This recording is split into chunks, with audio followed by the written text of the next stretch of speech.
الحمد لله والصلاة والسلام وعلى آله وصحبه ومن تبعهم بإحسان إلى يوم الدين. رحمه الله. إن شاء الله تعالى كثيرا في الكتاب الدرر البهية في المسائل الفقهية قرية الإمام العلامة محمد بن علي الشوكاني رحمه الله تعالى. Kemudian sebelumnya setelah kita bahas sejumlah hukum berkaitan dengan wanita haid, bahwasanya wanita haid tidak dibolehkan melakukan sejumlah ibadah. Apa saja ibadah tersebut? Saum, kemudian saum, salat, apalagi tawaf, apalagi yang tidak dibolehkan. Tidak boleh digauli, tidak boleh disentuh sama sekali. Boleh? Baik. Apa dalilnya wanita haid itu tidak boleh sholat dan tidak boleh melakukan puasa? Menjid. Sholat. Hadis Mu'adz. Mana hadis Mu'adz? Sa'altu Aisyah. Harbiyyah. Walakinni as'al. Kana yusibuna dzalika 'inda rabbina. Kana yusibuna dzalika wa nu'maru bi qada'i as-siyam wa la nu'maru bi qada'i at-ta'am. Hadis di dalam As-Sahihain. Baik. Hadis ini tentang perintah mengqada puasa, tetapi juga menjadi dalil wanita tidak sholat dan tidak puasa. Karena kata Aisyah, kana yusibuna dzalika wa nu'maru bi qada'i as-siyam wa bi qada'i as-shaum wala nu'maru bi qada'i at-ta'am. Hadis yang lain yang lebih sahih. Bukan. Baik, hadis Abu Sa'id Al-Khudri dalam As-Sahihain, "Alaysa idza haram lam tusalli wa lam tasum?" Bukankah jika wanita itu haid, dia tidak sholat dan tidak puasa? Ini tentang kurangnya agama wanita. Dalil wanita tidak boleh melakukan tawaf ketika haid. Fadhal. Jabir. Baik, mana jid? Beliau lihat murid. Subhanallah. Ini jid. Wanita tidak boleh tawaf. Abu Bakar. Masih tahu? Tahu. Rahim kayaknya mau jawab. Salman. Mana hadis yang kemarin? Apa kata Nabi sallallahu alaihi wasallam dalam sahih pada Aisyah radhiyallahu anha, "Isma'i atau if'ali kullama yaf'al al-hajj ghaira an la tatufi bil bayt hatta tadhuri." Lakukan semua yang dilakukan oleh orang yang berhaji, artinya semua amalan haji, kecuali jangan engkau tawaf di Baitullah. Jadi wanita yang haid boleh semua amalan haji dia lakukan kecuali tawaf. Jadi tawaf dia tunda sampai selesai masa haidnya baru dia tawaf. Baik. Dalil tidak boleh wanita digauli ketika haid. Apa? Ada di situ mana? Anda punya syarah Syekh Siddiq Hasan Alam di halaman 218. Waqaf. Ahsan barakallahu. Wasallallahu alaihi mahid kullu wa'adan fa'tazil nisaa fil mahid. Kata Asy-Syaukani rahimahullahu taala, wala tuqa hatta taghtasil ba'da subuh. Apa dalilnya? Wala tuqa hatta taghtasil ba'da subuh. Dalilnya apa? Manjid. Betul. La. Ela na'udul syai'in illa an-nikah. Mungkin saja. Jadi boleh engkau lakukan segala sesuatu kecuali nikah. Baik. Sebenarnya dari Al-Quran, wanita tidak boleh digauli, wanita haid tidak boleh digauli sampai dia suci, sampai dia mandi setelah suci. Dalilnya Abu Anas, Iman, izin, Abu Wir, wala tuqa hatta taghtasila ba'da ghusl. Dalilnya ahsan barakallahu fikum. Wala taqrabuhunna hatta yadhkurna fa idza tatahharna fa'tuhunna min haythu amarakumullah. Makna idza tatahharna ay ightasalna. Seperti kata Abdullah bin Abbas radhiyallahu taala anhu, bila mereka telah mandi, maka datangi mereka dari arah yang Allah perintahkan. Artinya setelah selesai haidnya belum bisa digauli. Nanti sudah mandi baru bisa digauli. Baik, apabila wanita yang belum melakukan sholat zuhur sudah masuk waktu zuhur sebelum asar, ini mungkin menjelang asar, tapi dia belum sholat zuhur, kemudian dia haid, apakah dia wajib mengqadha sholat zuhurnya tersebut? Wajib. Ampuni. Qadha. Dalilnya apa? Bukan. Inna salata kanat 'ala al-mu'minina kitaban mawquta. Dia sudah terkena kewajiban salat. Baik. Kemudian kalau misalkan dia suci menjelang waktu zuhur atau menjelang waktu asar, suci menjelang waktu asar, artinya masih waktu zuhur, belum sempat sholat zuhur, mandi lama mungkin mandinya sudah masuk waktu asar, maka apa yang dia lakukan? Apakah dia sholat asar saja atau mengqadha? Bagaimana kalau antum kasusnya seperti ini? Apa yang antum fatwakan kepadanya? Gimana ini habis? Belum sholat zuhur, sudah masuk waktu asar. Apa yang antum katakan? Jabir, antum katakan kepada istri antum, sholat zuhur dulu. Baik. Alasannya apa? Baik. Karena hakikatnya waktu zuhur dan asar dalam keadaan uzur adalah waktu yang sah. Buktinya ketika safar boleh menggabungkan zuhur dan asar. Baik. Berkenaan dengan puasa. Kalau seorang wanita suci sebelum fajar, tetapi dia tidak sempat mandi, mandinya sudah masuk waktu fajar, bolehkah dia berpuasa? Manijib. Baik. Coba Umar. Gimana Pak? Bolehkah istri antum misalkan berpuasa? Boleh saja. Kenapa?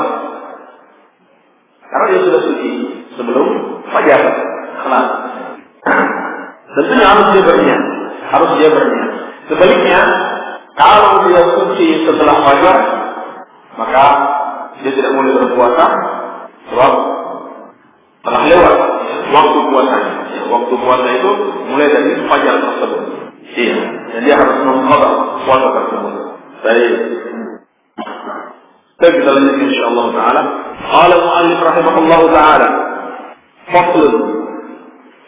Wal nifasu aktharuhu 40 yawman wa la hadda li aqallihi wa huwa kal hayd. Fasal yang baru tentang nifas.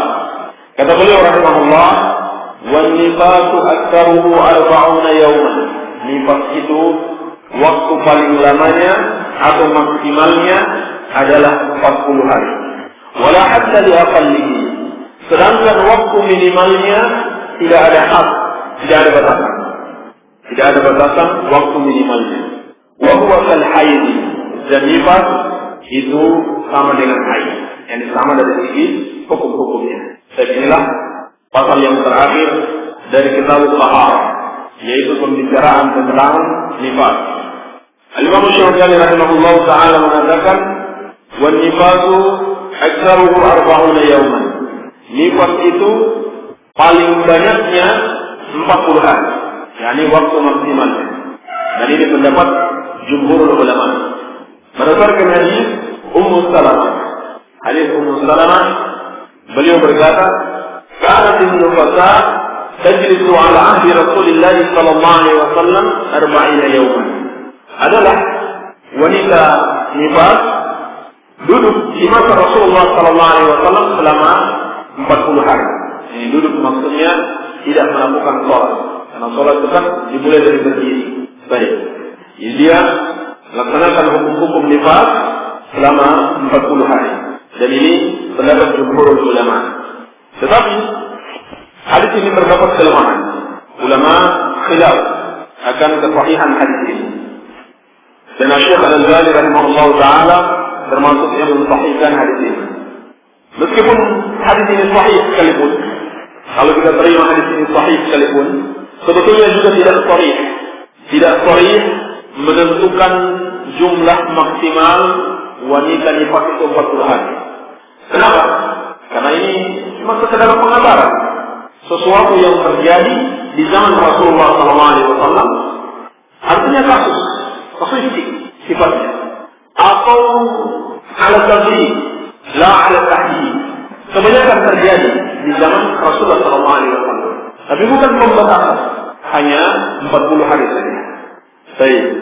Jadi barangkali yang lebih tepat seperti pendapat Syekh Abdullah Al-Mar'i hafizahullah taala bahwasanya tidak ada batasan. Banyaknya hari wanita nifas itu atau lamanya itu tidak ada batasan. Karena tidak ada dalil yang membatasi. Terdapat nukilan ijma dari Al-Imam Tirmidzi rahimahullah taala. Di dalam sunannya beliau mengatakan ulama ijma bahwa wanita paling banyak nifasnya itu 40 hari. Tapi beliau sendiri juga menukil adanya khilaf, yakni dari Al-Hasan dan juga Syafi'i. Ini di antara ulama yang berpendapat nifas itu tidak ada batasannya, tidak ada batasannya. Artinya ijma di situ belum bisa diterima, sebab masih ada ulama yang menyelisihinya. Baik. Permasalahannya, bagaimana kalau sampai lewat 40 hari, mungkin 50 hari atau 60 hari, maka ditempuh dua jalan. Jadi kalau misalkan keluar terus, mungkin seakan-akan tidak mau berhenti. Ditempuh dua jalan. Jalan yang pertama, kembali kepada adatnya. Misalkan dia ini melahirkan sudah kesekian kalinya, 5 kali misalkan, atau 2-3 kali. Jadi dia sudah punya adat. Dulu melahirkan anak pertama, kedua, biasanya 30 hari, atau 40 hari, atau 45 hari. Maka diikuti adat tersebut. Lewat dari adat tersebut, maka dianggap darah istihadah, dianggap sebagai darah istihadah. Baik, ini kalau dia memiliki adat. Permasalahannya kalau belum memiliki adat, mungkin anak yang pertama, maka bagaimana pemecahannya? Dikatakan oleh para ulama, hendaklah dia melihat adatnya wanita lain yang dekat dengan dia, dekat dari dua sisi, dari sisi nafas dan dari sisi al-mukhalafah, pergaulannya. Mungkin ada tetangga dekat, sering bergaul. Nah ini sedikit banyak mempengaruhi. Dari sisi nafas mungkin ibunya, atau neneknya, atau kakaknya, atau perempuan. Saya lihat seperti apa adat mereka. Baik. Kalau ternyata semuanya juga tidak memiliki adat yang sudah tetap berapa hari mereka nifas, maka farji'u ila ghalibi nisa'i baladiyah. Yani kembali kepada kebanyakan wanita di negerinya. Misalkan biasanya wanita di negerinya 45 hari nifasnya atau 50 hari. Ini ketika dalam keadaan sudah terlalu lama nifasnya. Iya, demikian pemecahannya. Adapun kalau dia normal nifasnya, maka sama seperti haid, mengetahui sucinya dengan dua cara. Yang pertama dengan melihat al-qassatul bayda, cairan putih. Dilihat kalau sudah keluar cairan putih, maka berarti sudah suci. Yang kedua dengan al-jafar, kering, berhenti darahnya, berarti sudah suci. Baik, sama dengan haid. Kemudian kata al-mu'allif rahimahullah, wala hadda li aqallihi, dan tidak ada batas minimal. Tidak ada batasan minimal lamanya waktu nifas. Kenapa? Karena tidak ada dalil. Karena tidak ada dalil yang menjelaskan hal tersebut. Bahkan ulama telah sepakat, ulama ijma, bahwasannya kalau sudah berhenti darah nifas tersebut, maka sudah selesai masa nifasnya. Atau walau sehari saja, 2 hari, 1 pekan, 2 pekan. Kalau sudah berhenti sudah selesai masa nifasnya. Jadi menjadi ibrah, yang menjadi ukurannya adalah darahnya. Kalau dia sudah berhenti, maka berhenti pula masa nifasnya. Tidak ada masa minimalnya. Baik. Ya, mungkin beberapa jam saja, mungkin saja terjadi. Beberapa jam sudah darahnya berhenti, maka berhenti juga masa nifasnya. Lalu kata beliau rahimahullah, wa huwa kal haidi, dan nifas itu seperti haid. Artinya dari semua sisi hukum-hukumnya sama dengan wanita haid. Dan ini ijma. Ini ijma ulama sepakat bahwasanya nifas itu sama hukum-hukumnya seperti haid. Sampai Al-Imam Al-Bukhari rahimahullah ta'ala membuat bab di dalam sahihnya, bab man samma nifas haidan. Bab ulama yang menamakan nifas itu sebagai haid. Artinya disamakan namanya. Sebab hukum-hukumnya sama. La tusalli wa la tasum wa la tuqa hatta tanqatila ba'da tuhri wa la tatufu bil bait. Tidak sholat, tidak puasa, tidak boleh digauli sampai dia mandi, setelah dia suci, dan dia tidak boleh tawaf di Ka'bah. Kecuali satu perbedaannya, masa iddah, masa menunggu untuk bisa menikah dengan suami selain suami sebelumnya. Ya, masa iddah. Kalau masa iddahnya wanita nifas, itu setelah dia melahirkan sudah. Kalau ada wanita yang dicerai ketika hamilnya, maka masa iddahnya setelah sampai dia melahirkan. Walaupun dia masih nifas, boleh dinikahi. Adapun wanita yang haid, maka tunggu sampai dia 3 kali suci dari haidnya. Wanita yang tidak hamil, tunggu dia sampai 3 kali suci dari haidnya, baru bisa dinikahi. Kalau dicerai oleh suaminya misalkan. Tapi kalau wanita yang hamil, ketika dia sudah melahirkan, walaupun masih nifas, boleh langsung dinikahi oleh selain suaminya yang sebelumnya. Baik. Karena Allah Subhanahu wa taala berfirman, "Wa ulatul ahmali ajaluhunna ay yadh'na hamlahunna." Wanita-wanita hamil, iddah mereka itu sampai mereka melahirkan kandungannya. Baik. Kemudian permasalahan, bagaimana dengan wanita yang keguguran? Wanita yang keguguran, apakah darah yang dia keluarkan dianggap sebagai nifas? Dijelaskan oleh Syekh Ibnu Utsaimin rahimahullahu taala berdasarkan hadis, "Inna ahadakum yujma'u khalquhu fi batni ummihi 40 yawman nutfatan, thumma yakunu 'alaqatan mithla dhalik, thumma yakunu mudghatan mithla dhalik." Sesungguhnya seorang di antara kalian dikumpulkan penciptaannya di rahim ibunya selama 40 hari berupa nutfah. Kemudian 40 hari berupa 'alaqah, segumpal darah. Kemudian 40 hari berikutnya, artinya hari ke-81, 40 hari pertama berupa nutfah, 40 hari kedua berupa darah. Tadi sudah berapa?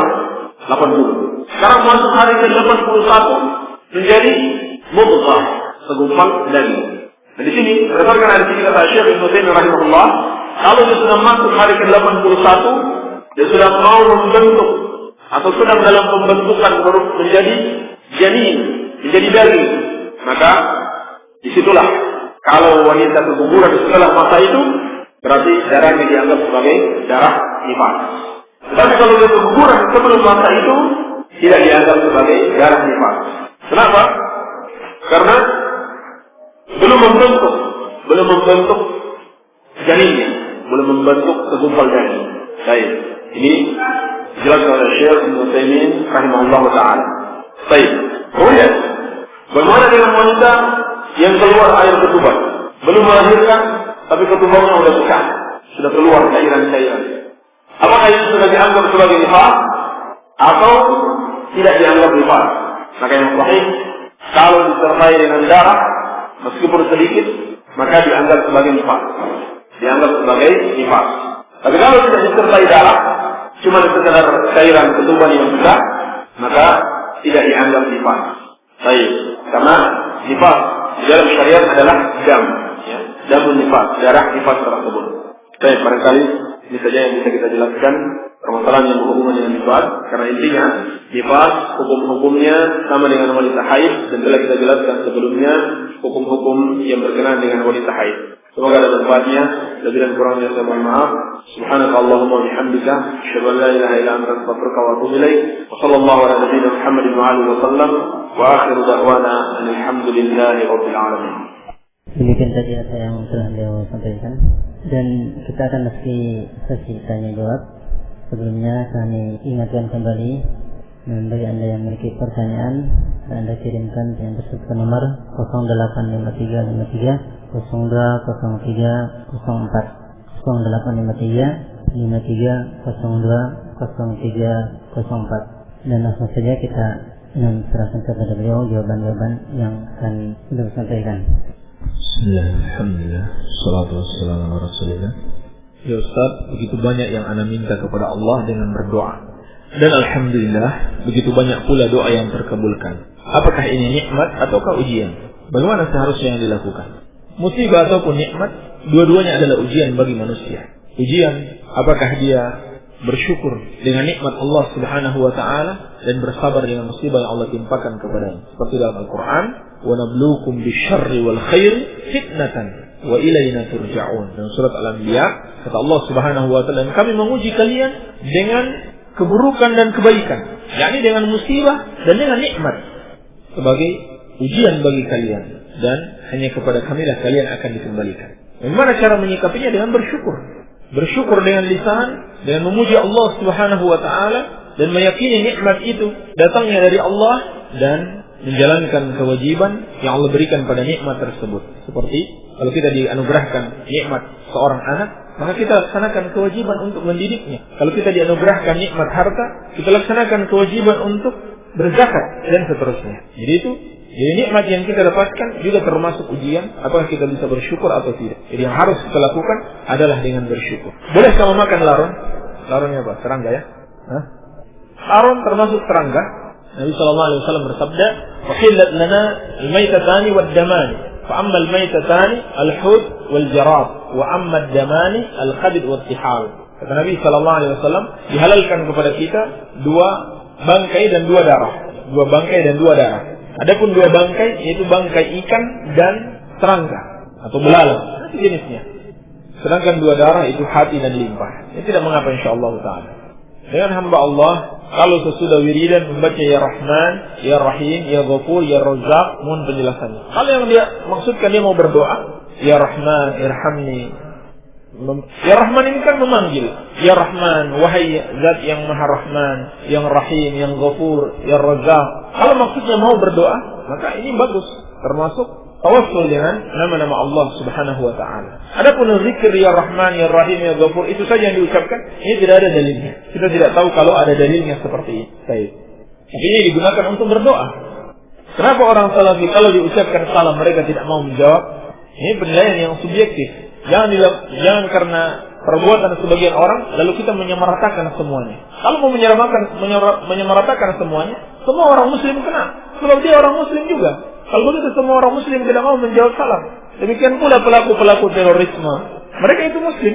Kalau kita mau menyamaratakan seperti yang dilakukan orang-orang kafir, orang-orang Eropa misalkan, kebanyakan mereka menganggap semua orang muslim itu teroris. Padahal yang melakukan adalah 1-2 orang saja. Ini kesalahan sebagian orang, tidak boleh digeneralisir, tidak boleh disamaratakan untuk semua orang. Baik. Ustaz, berdosakah kalau kita melonjor, melamun jorok, menghayal, imajinasi dan pembicaraan seks melalui telepon atau HP dengan menghubungi seseorang akan tetapi tidak bercinta dengannya langsung? Beri aku dalil dan tolong jelaskan ayat Al-Quran dan hadis. Terima kasih. Ini hukumnya haram.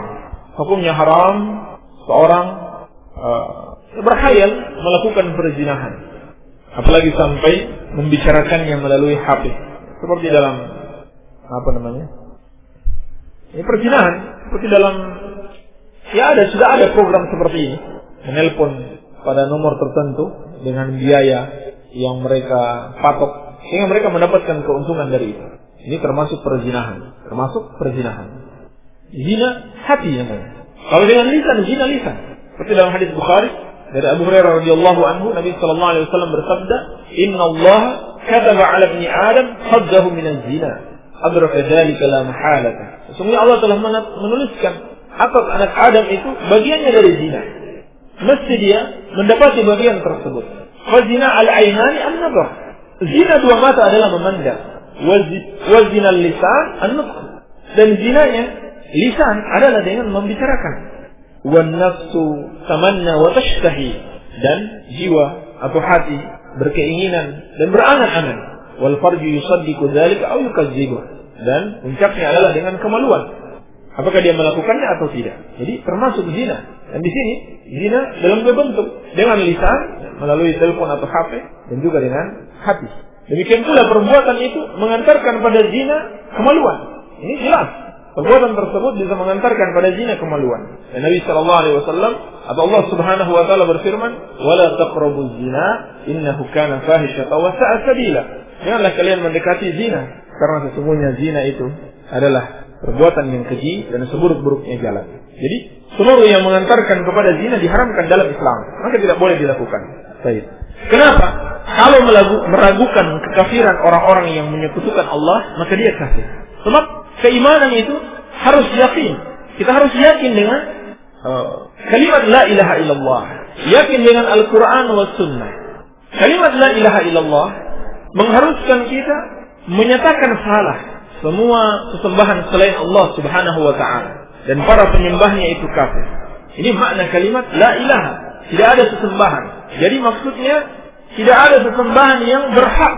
Kemudian kita tetapkan illallah, hanya Allah Subhanahu wa ta'ala yang berhak disembah. Maka siapa yang menyembah Allah dia muslim, yang menyembah selain Allah dia kafir. Dan iman itu harus yakin. Iman itu kan artinya keyakinan. Kalau ragu berarti belum beriman. Kalau ragu berarti belum beriman. Demikian pula Allah Subhanahu wa ta'ala telah mengabarkan tentang kekafiran orang-orang yang menyekutukan Allah Subhanahu wa ta'ala. Harus yakin dengan ayat-ayat Allah. Kalau seorang masih ragu, berarti dia belum beriman. Kalau belum beriman, berarti belum pantas dikatakan sebagai seorang muslim, tapi orang yang kafir kepada Al-Quranul Karim, kepada Allah Subhanahu wa ta'ala. Wallahu a'lam. Saya mau bertanya, bolehkah seseorang memakai baju organisasi, baju partai, akan tetapi tidak ikut di dalam organisasi tersebut? Iya. Baik. Telah dimaklumi bersama bahwasannya wajib bagi kita menghindari organisasi-organisasi atau partai yang memecah belah umat. Partai-partai hizbiyah, organisasi-organisasi hizbiyah yang mengedepankan fanatisme golongan dan mengajarkan ajaran-ajaran yang bertentangan dengan Al-Quran dan Sunnah Rasulullah Sallallahu Alaihi Wasallam. Maka tidak sepatutnya seorang Muslim menggunakan atribut-atribut suatu partai atau suatu organisasi yang mengajak kepada kebatilan. Karena hal itu berarti dukungan dan keridhaan terhadap kebatilan tersebut. Kalau perempuan yang menggunakannya, maka ulama telah melarang hal tersebut, sebab tujuan menggunakan jilbab, tujuan menggunakan busana muslimah untuk agar supaya wanita ini lebih jauh atau lebih tidak menarik dari pandangan laki-laki. Kalau dia sengaja menggunakan atribut partai atau suatu perhiasan tertentu, berarti dia menarik pandangan, maka bertentangan dengan tujuan jilbab. Wallahu a'lam. Saya mau tanya, nama saya kan Asrari. Apa artinya? Asrar barangkali jamaknya sir, ya, rahasia-rahasia. Ini kalau Asrari, rahasia-rahasia. Apa benar apabila terjadi dalam perceraian dalam rumah tangga, mas kawin yang telah diterima harus dikembalikan lagi? Kalau perceraian itu atas permintaan istri, maka istri harus mengembalikan mas kawinnya. Kalau perceraian itu atas permintaan istri, istilahnya khulu. Tapi kalau diceraikan oleh suami tanpa permintaan istri, maka tidak mengembalikannya, tidak harus mengembalikan maharnya, mas kawinnya atau maharnya. Hanya yang diharuskan kalau atas permintaan istri. Itu pun kalau suami merelakan tanpa harus dia kembalikan, maka tidak apa-apa. Baik. Apakah boleh berpoligami dikarenakan istri yang sering sakit-sakitan, sedangkan rumah pun masih kontrak? Berpoligami minimal dengan dua syarat. Yang pertama, seorang mampu menafkahi istrinya, lebih dari semua istrinya. Dia harus mampu menafkahi semua istrinya dan berlaku adil di dalam menafkahi. Ini yang pertama. Yang kedua, dia juga mampu menafkahi istrinya secara batin. Misalkan dalam pembagian malam, dia mampu berlaku adil. Di sana 2 hari, di sini 2 hari, dan seterusnya. Baik. Kalau tidak mampu, belum mampu seperti ini, maka bersabar. Baik. Adapun masalah rumah masih kontrak, tidak ada masalah.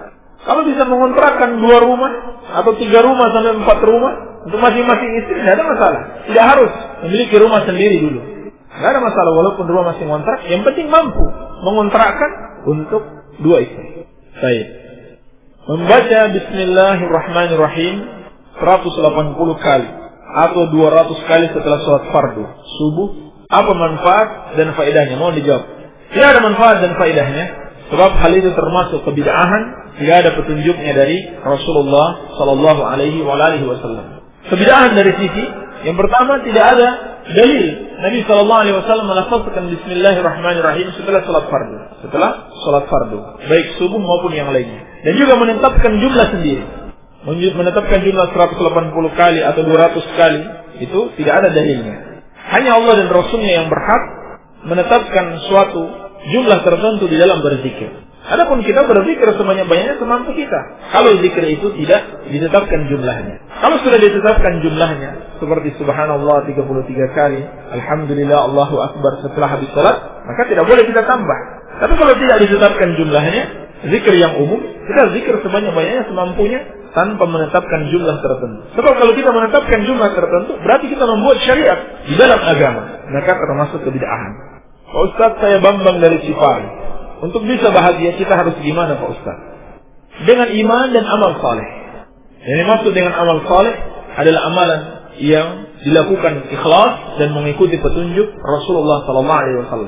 Dan untuk meraih semua itu harus dimulai dengan ilmu, menuntut ilmu agama. Untuk bisa beriman dengan benar dan beramal saleh dengan benar harus menuntut ilmu agama.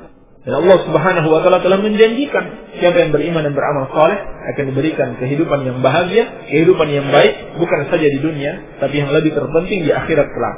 Allah berfirman, "Man 'amila salihan min dzakarin aw untha wa huwa mu'minun falanuhyiyannahu hayatan thayyibah wa lanajziyannahum ajrahum bi ahsani ma kanu ya'malun." Barang siapa yang beramal saleh, baik laki-laki maupun perempuan, dan dia selalu beriman kepada Allah, falanuhyiyannahu hayatan thayyibah, maka kami akan hidupkan dia dengan kehidupan yang baik, kehidupan yang bahagia. Wala najziyannahum ajrahum bi ahsani ma kanu ya'malun, dan kami akan balas di akhirat kelak amalan yang dia lakukan dengan yang lebih baik dari apa yang dia amalkan tersebut. Baik. Ini yang bisa saya sampaikan, semoga ada manfaatnya. Lebih dan kurangnya mohon maaf. Yang benar dari Allah Subhanahu wa taala dan yang salah dari kebodohan kami dan dari syaitan. Subhanaka Allahumma bihamdika asyhadu an la ilaha illa anta astaghfiruka wa atubu ilaik. Walhamdulillahirabbil alamin.